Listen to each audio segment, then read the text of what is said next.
بسم اللہ الرحمن الرحیم، الصلاۃ والسلام علیکہ یا سیدی یا رسول اللہ وعلی آلک و صحابک یا سیدی یا خاتم النبیین۔ محترم دوستو، یہاں فیس بک کے اوپر جو قادیانی مرزیوں کا پیج ہے ربوہ ٹائمز، تو اس کے اوپر ابھی ہم موجود ہیں، اور یہ پوسٹ 12 مئی کی ہے جناب 2020 کی۔ تو یہاں پہ کیا لکھتے ہیں؟ کہتے ہیں جی جماعت احمدیہ کی جانب سے یہ بیان ایک ایسے وقت میں سامنے آیا ہے جب چند روز قبل احمدی برادری کو اقلیتی کمیشن میں شامل کرنے سے متعلق تجویز کابینہ کے ایک اجلاس میں سامنے آئی تھی۔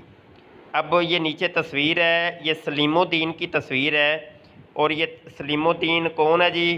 یہ قادیانی مرزیوں کا یہ پاکستان کے اندر ترجمان ہے ربوہ کے اندر۔ اور یہ کیا کہتا ہے جی؟ کہتا ہے ہم لوگ اپنے آپ کو اقلیت تسلیم نہیں کرتے۔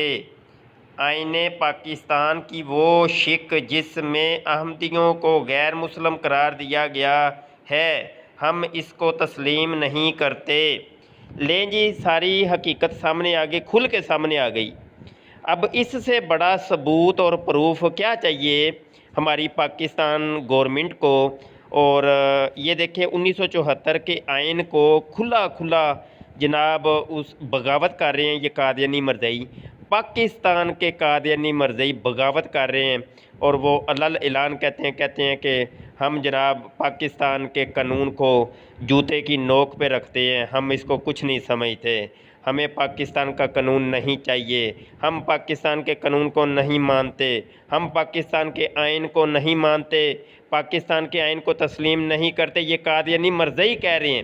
وہ دیکھیں سلیم الدین کا یہ واضح طور پہ یہ موقف سامنے آ گیا ہے، اور اس سے بڑا ثبوت کیا چاہیے؟ اب تو ہمارے پاکستان کی گورنمنٹ کو اور ایجنسیز کو اور اداروں کو، حکمرانوں کو جناب آنکھیں کھولنی چاہیے، اور ان کو جناب یہی ہے پھر ایک ہی طریقہ، جوتے لگا کے ان کو باہر نکالیں۔